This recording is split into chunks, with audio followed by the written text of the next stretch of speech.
Ora abbiamo l'onore da parecchio tempo ormai, noi di Plebiscito, di avere, ripeto, il pioniere dell'indipendentismo veneto, Franco Rocchetta, che praticamente in un arco ideale congiunge gli inizi con quello che sarà la fine di un percorso, e di questo noi andiamo fieri, di questo imprimatur. Gianne ne va fiero, lo so benissimo, Ludovico e tutti noi.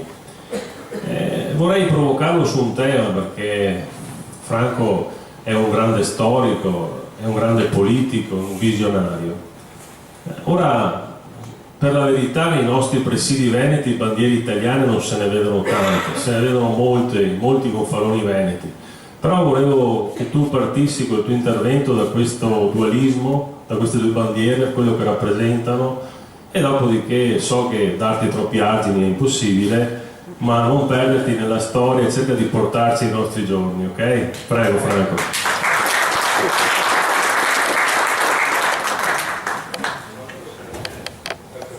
Ecco, che non si rompe il brincavoso, buonasera, ciao. E ora, sì, la bandiera, se non mi permette, vorrei piuttosto chiedere a voi, avere da voi domande, visto che se sei in famiglia, no? Aver subito delle domande. Se ci sono 2 domande, 3 domande subito, questo sarei contento. Se non ci sono, parto con quel che mi viene domandato. Dopo o subito? Subito. Vabbè. Allora la bandiera, così domanda sulla bandiera, ma bandiera Lyon Coeae. 2 cose, 2 robe ho sentito dire prima, ma sì, la Repubblica Veneta che andiamo a costruire, lo Stato Veneto indipendente, libero in Europa alla pari con gli altri stati, con gli altri popoli, con le altre nazioni europee, perché il Veneto è una nazione, i Veneti sono una nazione. Seletto potrebbe aspirare, lo capisco bene, alla socialità della Finlandia e alle ricchezze della Baviera. E ho sentito questo prima, no? Benissimo. Quanti fra noi, quanti di voi altri sapevo che la socialità della Finlandia e la ricchezza della Baviera 200 anni fa il Veneto l'aveva, 500 anni fa il Veneto l'aveva, 2000, 2500, 3000 anni fa il Veneto l'aveva?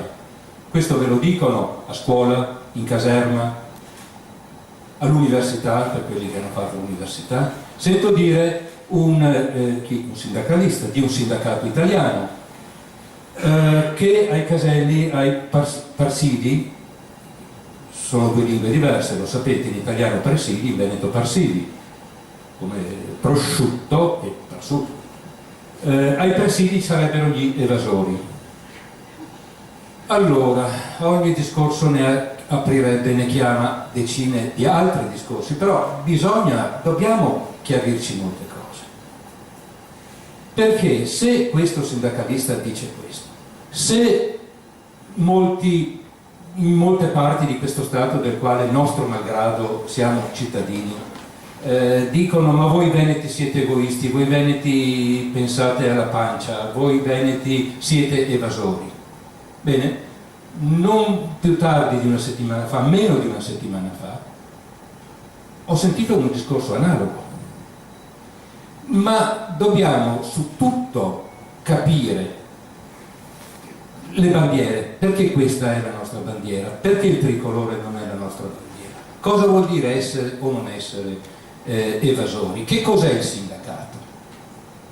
C'è stato un sindacalista veneto, Federico Bozzini, ne sa presto, che è andato contro tutta la struttura del proprio sindacato. Era della CISL, ma sarebbe potuto essere della CGIL o della UIL, dicendo: noi siamo convocati a Torino, a Bari, a Napoli, a a Milano, a Roma, a Firenze, la scuola quadri ci preparano ad essere buoni sindacalisti, cioè ci preparano ad essere agenti coloniali. Non è che il sindacato sia buono o cattivo, i sindacalisti tutti buoni o tutti cattivi. In uno Stato coloniale come quello italiano, la maggior parte dei sindacalisti diventano agenti coloniali. Federico Bozzini si è ribellato a questo, ha scritto cose molto belle, testi molto belli, più di 30 anni fa, ha dato un grande contributo allo sviluppo dell'idea del Veneto indipendente e libero, era un sindacalista, evidentemente era di tutt'altra pasta rispetto a questo nominato prima, ma che siano sindacalisti veneti con cognome veneto in in om, o siano sindacalisti che vengono dalla burocrazia dell'apparato sindacale delle Puglie, di Roma, di Milano, di Torino, di Firenze, conta poco, possono anche essere veneti, ma se sono portati a dire questo, che noi saremmo un popolo di evasori, allora questi sono i nostri nemici, anche se hanno il cognome veneto, se poi hanno un cognome non veneto, benissimo, ma non è necessario che siano foresti, come lo straniero di 30 anni che agitando il tricolore durante una manifestazione a Torino dice chiudi questo negozio altrimenti ti spacchiamo le vetrine. Uno straniero di 30 anni con il tricolore, perché il tricolore è la bandiera coloniale, è una delle catene che ci tiene imprigionati. Che quello straniero fosse nigeriano o norvegese cambia poco, non era né nigeriano né norvegese, ma voglio dire che sia marocchino o che sia moldavo, moro o biondo, cambia poco. Se la scuola li porta ad essere, e la scuola insegna loro ad essere veramente gli agenti della italianizzazione, perché soltanto questo ci viene insegnato, ma questo non viene solo dai sindacati, questo non viene solo dai meridionali, dai romani, perché non più tardi di una settimana fa ho sentito un professore universitario milanese dire: voi veneti sì, avete alcune cose, certo, come noi lombardi vi muovete, avrete forse un futuro se seguirete i nostri consigli, naturalmente, perché noi siamo colonia non solo o non prima di Milano, di Roma, noi siamo colonia di Torino e di Milano. Quando gli dico questo dice: non mi sono mai reso conto di questo. Bene, informati, perché questa bandiera, con questa bandiera, questa materialmente questa, 44 anni fa veneti, giovani soprattutto, hanno fermato la più grande petroliera italiana, una flotta di imbarcazioni da lavoro venete, battente bandiera veneta, e anche questa, materialmente questa era, hanno fermato la più grande petroliera italiana dichiaratamente, dichiarandolo alla BBC, dichiarandolo alla stampa di tutto il mondo, che una flotta della Repubblica Veneta, una frazione una magistratura della Repubblica Veneta bloccava simbolicamente, ma il segno è stato profondo, lo sfruttamento coloniale di una parte del Veneto, Porto Marghera, da parte degli interessi nostri nemici torinesi e piemontesi, torinesi e milanesi.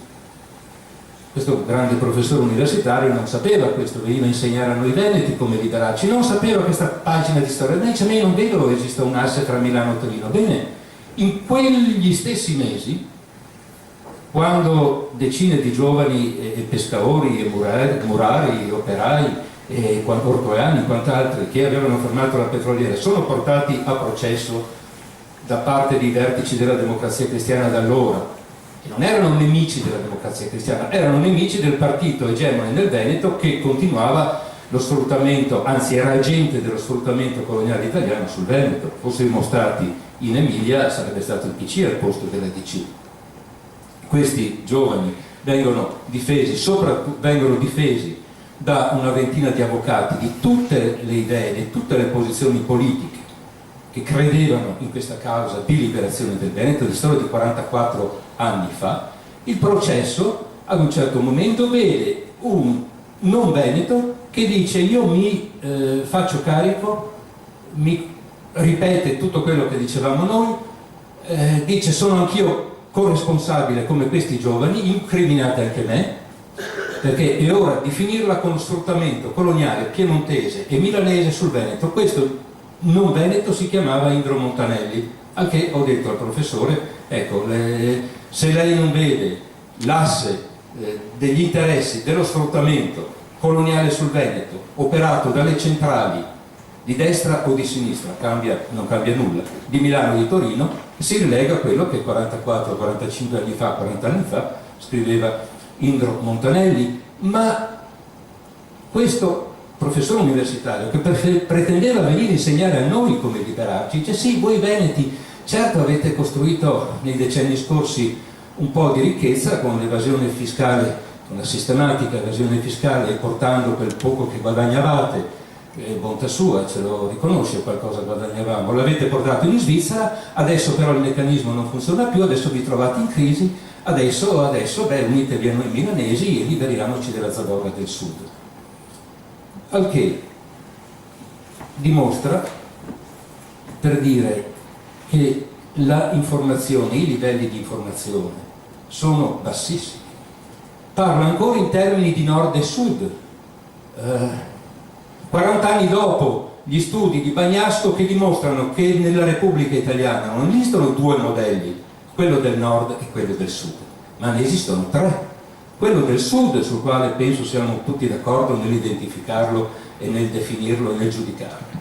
Però esistono altri due modelli, tanto lontani fra loro, come lo sono rispetto al modello del sud. L'uno è il modello coloniale piemontese torinese. Questi sono studi oltretutto di Arnaldo Bagnasco, oltretutto piemontese, non veneto.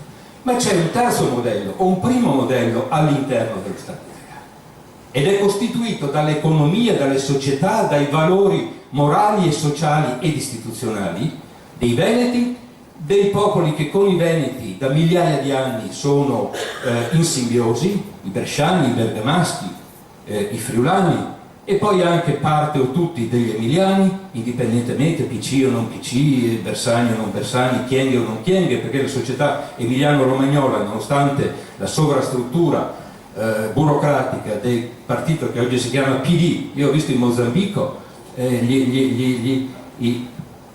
come definirli, i burocrati delle cooperative di Ravenna che vivevano come i viceré inglesi in India, ma in India era un viceré, dozzine di alti burocrati delle cooperative di Ravenna che nel Mozambico vivevano a spese e sulle spalle della popolazione indigena, quindi anche lì un modello degenerato. Ma la società emiliana, romagnola, sarebbe, come spontaneamente, come la nostra, una società che produce, una società che si autoregola, e così in questo modello c'è anche la Toscana, ci sono anche le Marche. Questa è la terza Italia o la prima Italia, secondo il discorso di Bagnasco.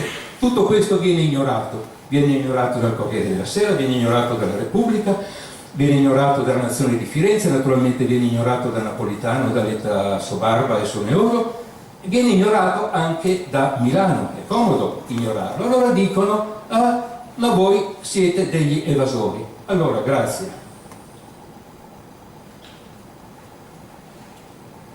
Questo non può essere accettato, non possiamo che sia un sindacalista, non importa il cognome e l'origine del sindacalista, o siano i nostri, questi che pretendono essere i nostri tutori verrebbero addirittura da Milano a insegnarci come fare, a dire che siamo evasori. Perché per mezzo secolo i miei genitori ed io abbiamo avuto un negozio nel quale oltretutto in quel settore avevamo l'assortimento più ampio e migliore del Veneto, della Venezia, tant'è che venivano da altre regioni, venivano anche da altri stati indipendenti per comprare da noi quel che vendevamo. Mai i miei e neanche a me quando che volete io siamo morti, mai un atto di evasione fiscale. Quindi rifiuto sistematicamente l'etichetta appiccicata ai veneti, venga da un sindacalista, venga da un romano, venga da un napoletano, venga da un milanese, di veneti come evasori che portano il denaro in Svizzera. Qualche veneto, che ne siete buoni del manco buoni, addirittura veneti che riciclai, veni piuttosto che i peggio veleni li hanno riciclati nei cementi, negli asfalti per le strade e le autostrade. Veneti hanno fatto questo, non campani, non cattivi napoletani o cattivi siciliani. Veneti ha fatto questo. Ma la maggioranza dei veneti non sono evasori, la maggioranza dei veneti non hanno portato il denaro in Svizzera. Allora, ogni discorso ne chiama un altro, e quanto tempo sarà passato? Neanche più sa. Allora, vabbè, 12 minuti, allora se può anche concludere. Piccoli elementi per dire che nemmeno noi sappiamo esattamente chi noi siamo, visto la confusione, per esempio, sulle bandiere, dirò due parole, non di più, sulle bandiere, visto che dicono sarebbe bello, potessimo, sì, potremmo essere, ma dopo tanti secoli di miseria. Niente, è vero. Siamo stati sistematicamente nella storia d'Europa il paese più ricco d'Europa, ma lo sapete benissimo, nel Veneto non ci sono miniere, nel Veneto non si trova, sì, ferro, ma non si trovano diamanti, oro, o i metalli oggi rari, o rame, o lo stagno. Però, guarda caso, 2000-3000 anni fa i veneti avevano il monopolio dei commerci dello stagno con le isole britanniche, avevano il monopolio di altri commerci. La guerra di Troia nasce anche per questo, perché la nostra storia è molto ricca e non lo sappiamo. Il leone con le ali, giustamente, Lion Coeae, tutti dicono questo è San Marco, vero, verissimo, e già la presenza di Marco ci dice che qui c'erano ebrei, e allora tutte le sciocchezze che oggi sento dire sugli ebrei fanno male e fanno anche sorridere, perché sono l'ennesima prova dell'ignoranza. Non esiste uno Stato tanto aperto, tanto tollerante, tanto ospitale verso gli stranieri come la Repubblica Veneta, però con una condizione molto, molto semplice, molto chiara: venissero pure dal di fuori qui, noi li rispettiamo, loro devono rispettare la nostra civiltà. Questa è la costante della Repubblica Veneta. Tutto questo oggi anche questo è dimenticato. Ma quando ancora sento, scusatemi, sempre, ma molto colpito, ho avuto degli incubi per una settimana, questo professore che viene da Milano a insegnarci come fare, dice sì, voi avete il vostro dialetto, beh, non è che serva granché nella lotta di liberazione, però se vi piace tenetevi il vostro dialetto. Santo Dio! Ma ha visto come in Catalogna, sapete, posso farvi una domanda, cosa sia la Catalogna? La Catalogna senza la propria lingua non sarebbe nulla. Grazie alla propria lingua, che è molto molto molto molto più simile allo spagnolo che non il veneto all'italiano, i catalani stanno arrivando oggettivamente, concretamente all'indipendenza. Dovremmo rinunciare alla nostra lingua, che è lingua sotto ogni punto di vista. Ah sì, dice allora questo, sai sì, perché il grande linguista Noam Chomsky, qui apro una parentesi su Noam Chomsky, dice in fondo è tutto relativo. Cos'è lingua, cos'è dialetto? Un dialetto è una lingua che ha un esercito, una marina, una moneta. Niente è vero, perché la lingua friulana è lingua, senza io non vedo un esercito friulano, non vedo una marina friulana, non vedo una moneta friulana. Il friulano è lingua anche e soprattutto perché i friulani hanno capito che è lingua, hanno capito che grazie alla lingua friulana riescono ad avere quello che i tirolesi, quelli di Bolzano, hanno avuto grazie non a Sobraghetto de Curam o qualche traliccio fatto saltare in aria, perché i tirolesi quello che hanno avuto l'hanno avuto grazie al fatto che alle spalle hanno i sudtirolesi di Bolzano e Brixen e quant'altro, e Merano eccetera. Quello che hanno avuto l'hanno avuto perché dietro loro avevano la Baviera, Innsbruck, il grande Tirolo, e Vienna e tutto il mondo germanico.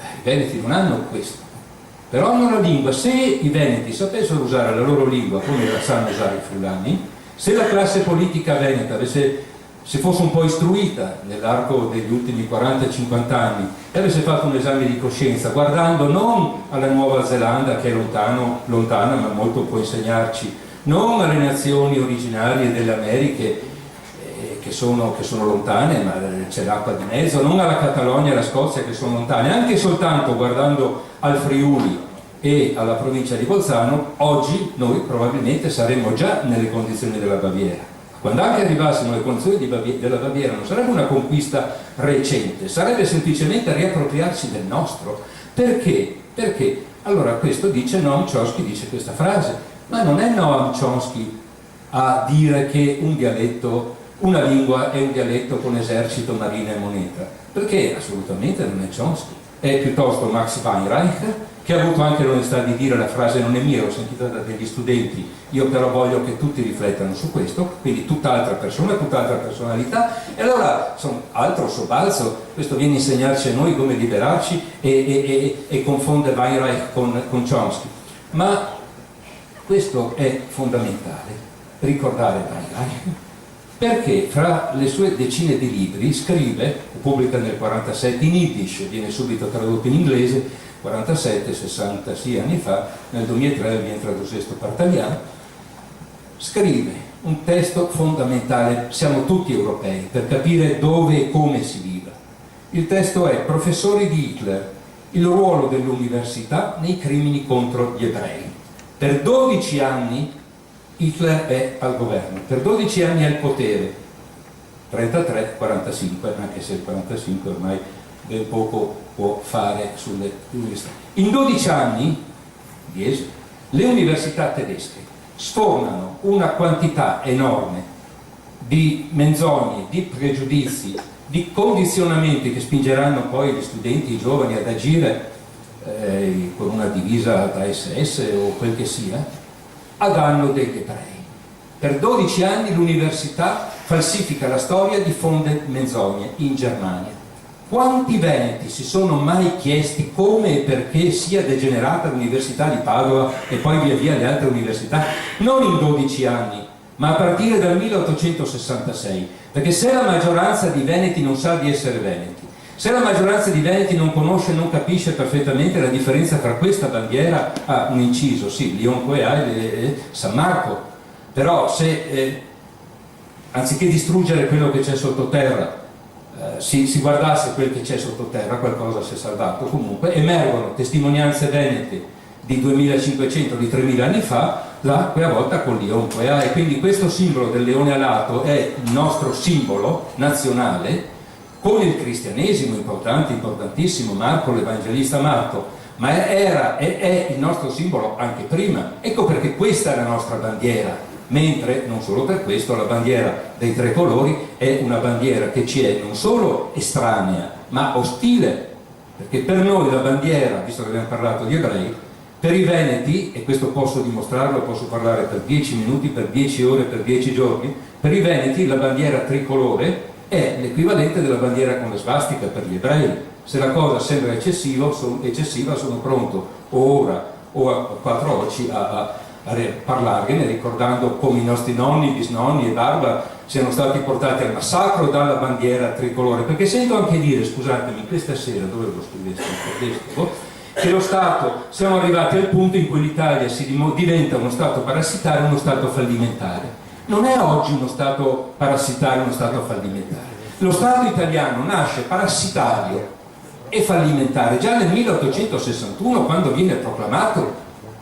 Ed il modello dello Stato italiano è un modello di Stato altrettanto parassitario, altrettanto fallimentare, cioè per lo Stato che prima si è chiamato Regno d'Italia di Napoleone, Repubblica Italiana di Napoleone, Repubblica Cisalpina di Napoleone, esattamente con gli stessi tre colori che fanno agitare i bambini, come ai tempi del fascismo o ai tempi di Stalin, le bandierine quando Giorgio Napolitano, addirittura i bambini, siamo arrivati a questo, al tempo dei figli della lupa tutti vestiti di negro, tutti vestiti così. Quando Giorgio Napolitano fa il bagno di folla, questa è pedofilia. Quando Giorgio Napolitano, per rinvigorirsi un bagno fra i bambini piccolini, ce ne sono 133 vestiti di bianco, 33 di verde, 33 di rosso.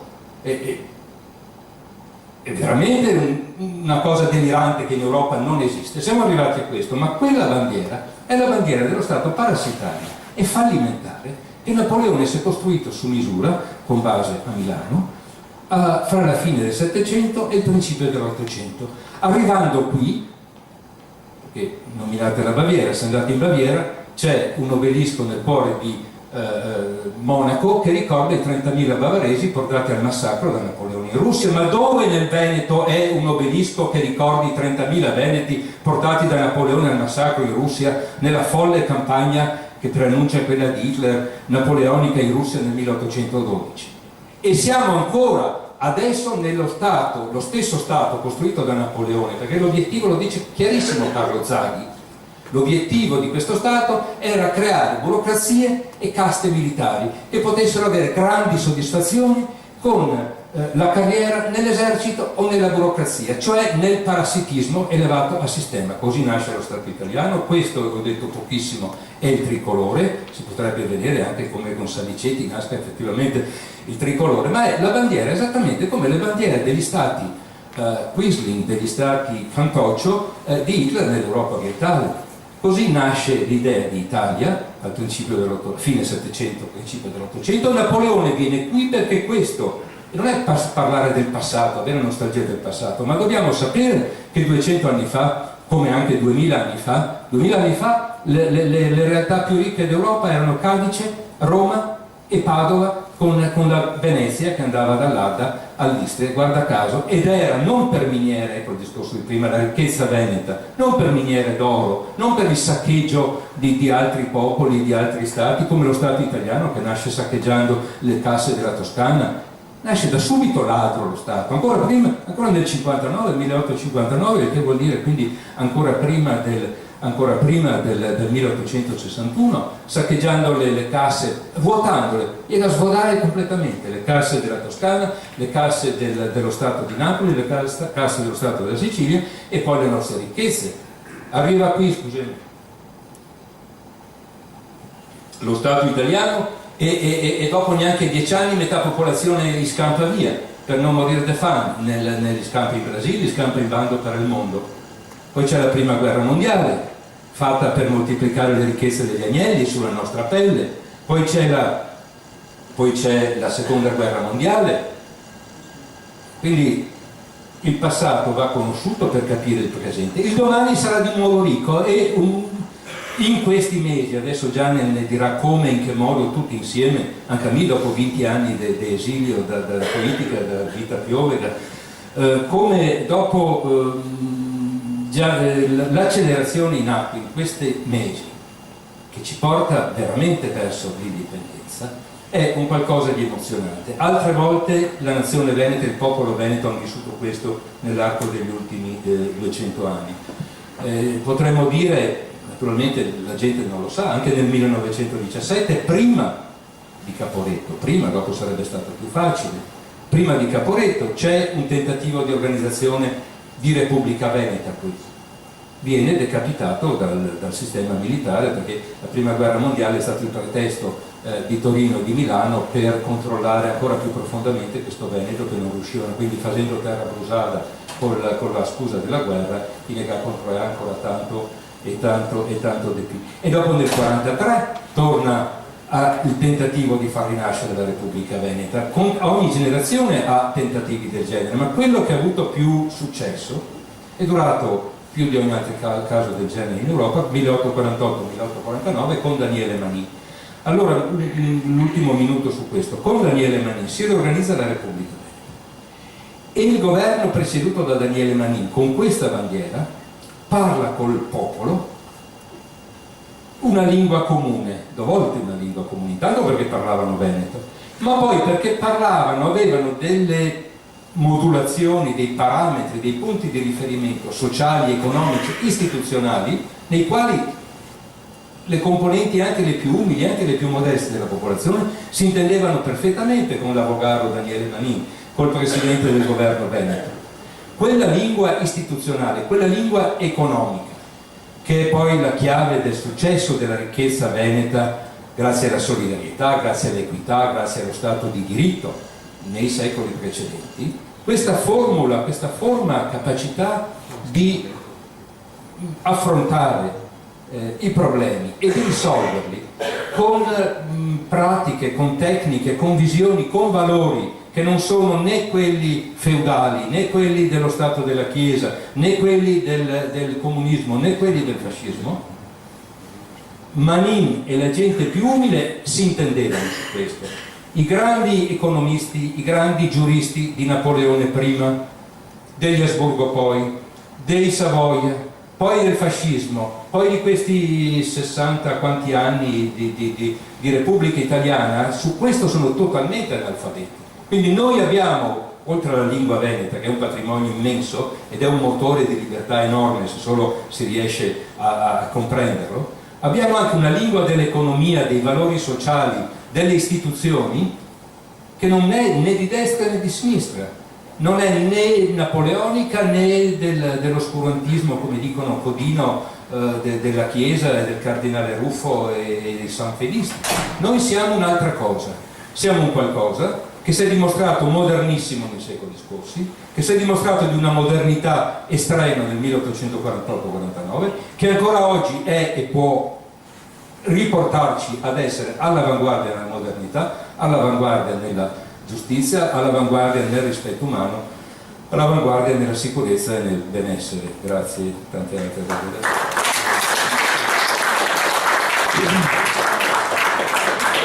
Grazie. Allora,